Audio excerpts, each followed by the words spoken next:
आज मैं आपसे यह पूछूं कि भारत में सबसे ज्यादा पैसे वाला शहर कौन सा, तो क्या कहेंगे आप?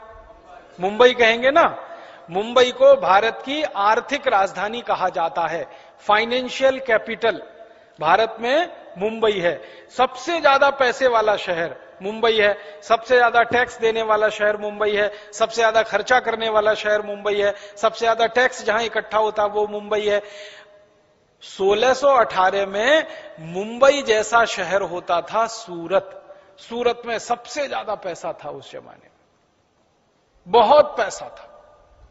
सूरत में रहने वाले लोगों के पास कितना पैसा था उसके बारे में एक आपको कहानी सुनाता हूं। एक अंग्रेज अधिकारी इस देश में आया, उसका नाम था बर्नियर।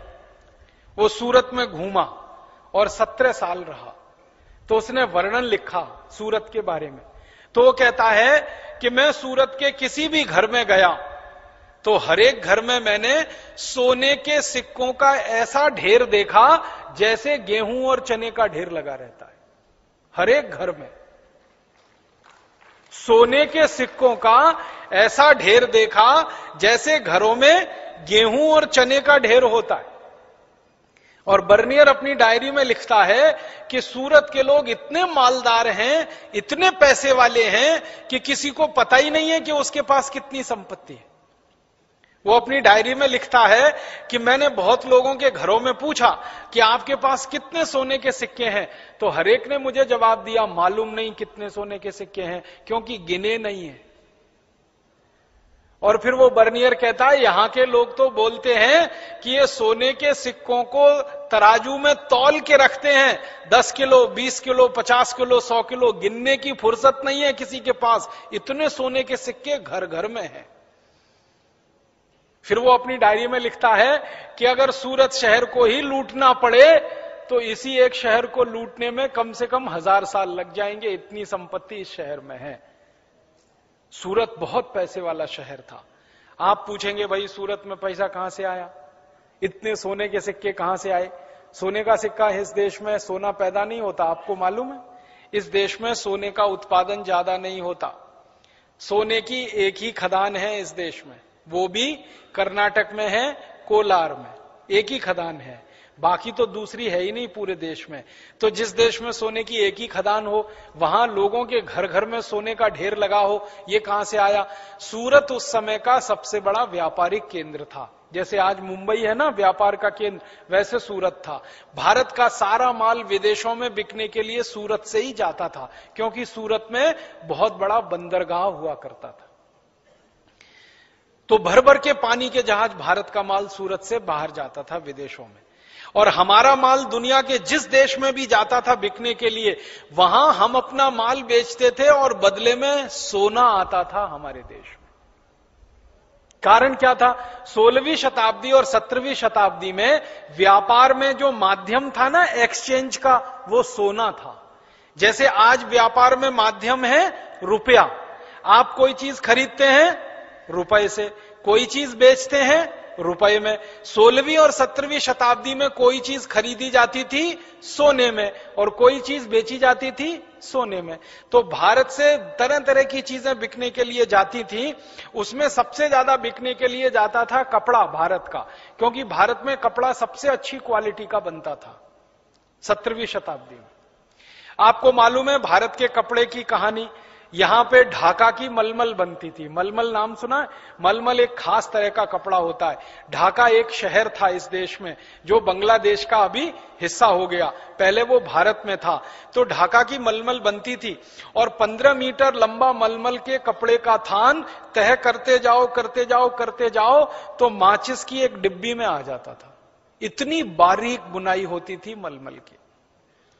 ढाका में मलमल बनती थी, सूरत में मलमल बनती थी, मालवा में मलमल बनती थी। आप में से कुछ कार्यकर्ता आए हैं मध्य प्रदेश से? मध्य प्रदेश में एक इलाका जिसको मालवा कहते हैं, इंदौर है, उज्जैन है, रतलाम है। तो मालवा में जबरदस्त किस्म का कपड़ा बनता था। भारत में ऐसे 350 से ज्यादा बड़े शहर थे जहां कपड़ा बनाने के बड़े बड़े केंद्र चलते थे। बहुत अच्छी क्वालिटी का कपड़ा बनता था। दुनिया में कोई इतना अच्छा कपड़ा बना नहीं पाता था जो भारत में बनता था। आप पूछेंगे भारत के कपड़े में ऐसी क्या खासियत थी? कपड़े में खासियत ये थी कि भारत में कपास बहुत अच्छी क्वालिटी का होता था। कपड़ा बनता है कपास से। कपास हिंदुस्तान में सभी राज्यों में होता है, उत्तर, दक्षिण, पूरब, पश्चिम, एक भी राज्य ऐसा नहीं भारत में जहां कपास नहीं होता। तो अच्छी क्वालिटी का कपास पैदा होगा तो अच्छा कपड़ा बनेगा। तो बहुत अच्छा कपड़ा भारत में बनता था और वो कपड़ा दुनिया के सब देशों में बिकने के लिए जाता था। उसको बेचने के लिए पानी के जहाज लगते थे, उस समय हवाई जहाज नहीं चलते थे, तो सारे पानी के जहाज सूरत से कपड़ा भरकर विदेशों में जाया करते थे और उधर से सोना लेके आया करते थे। आपको इतिहास की ये जानकारी दूं तो आपको गर्व होगा, भारत का कपड़ा जब पेरिस में बिकता था, लंदन में बिकता था, न्यूयॉर्क में बिकता था, वॉशिंगटन में बिकता था, अमेरिका के, कनाडा के आसपास के, यूरोप के देशों में बिकता था, तो तराजू में रखा जाता था भारत का कपड़ा।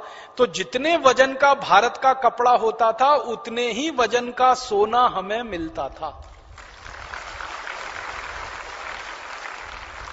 अगर मान लीजिए हमने एक कपड़े का थान बेचा और वो 1 किलो का है तो 1 किलो सोना हमें मिलता था।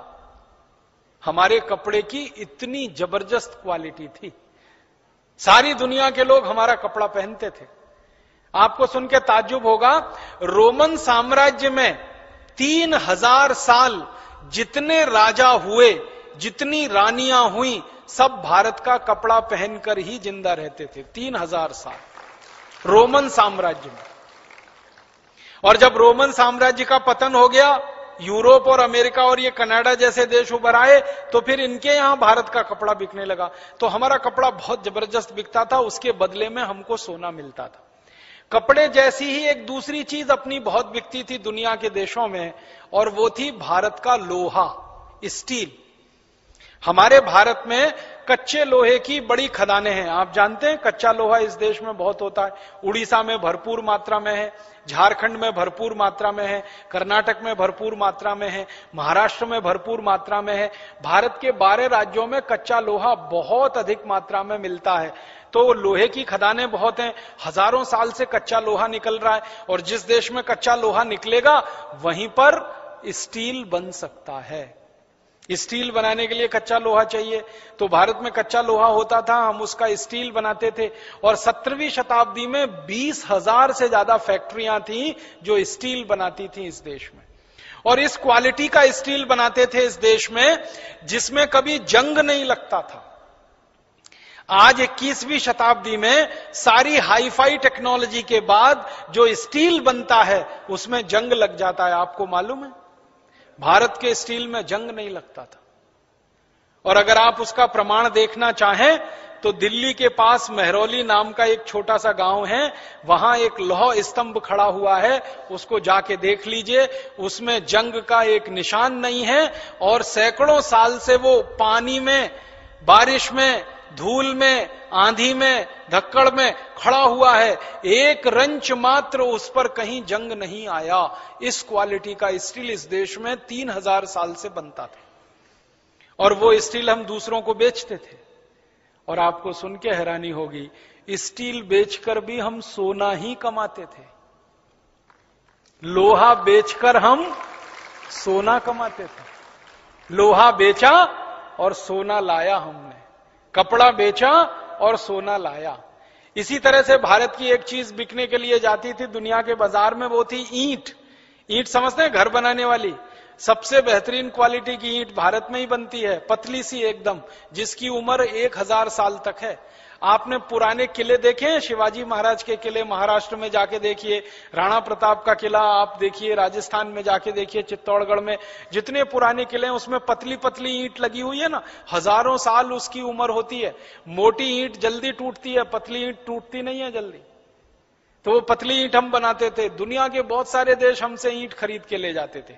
ईंट को ईंट से जोड़ने के लिए हमारे यहां चूना बनता था, चूना, और वो चूना दुनिया के देशों में हम बेचते थे।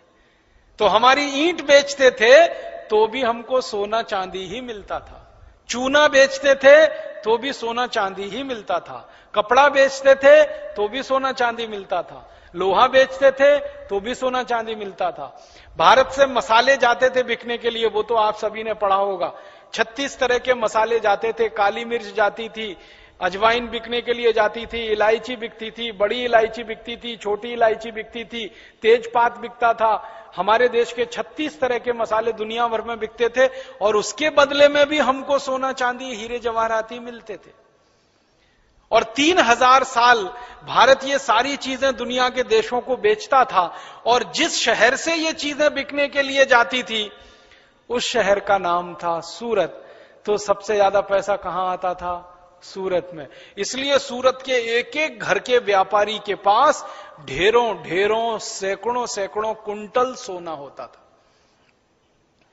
ये अंग्रेजों ने दस्तावेजों में लिखा है, जो मैं आपको सुना रहा हूं। तो सूरत इतना पैसे वाला शहर था, इसलिए ईस्ट इंडिया कंपनी ने जहांगीर से कहा कि हमको सूरत में व्यापार करने का लाइसेंस चाहिए। अब आप ध्यान देना, जहां भी मैं बोलूंगा व्यापार, वहां आप सोच लेना लूट मार, क्योंकि उनके लिए ट्रेड का मतलब था लूट मार, हमारे लिए ट्रेड का मतलब था व्यापार। तो उन्होंने लूट मार का लाइसेंस ले लिया। जहांगीर भोला भोला सीधा साधा उसने लाइसेंस दे दिया। सूरत में जाके ईस्ट इंडिया कंपनी ने अपना धंधा शुरू किया। और क्या धंधा शुरू किया? लूट मार करने का। और वो लूट मार कैसे करते थे? जिस व्यापारी के घर में उनको पता चल जाए अच्छा खासा सोना है, बस उसी के घर में धावा बोलना। जैसे डकैती डालते हैं लोग, वैसे ईस्ट इंडिया कंपनी के लोग डकैती डाला करते थे।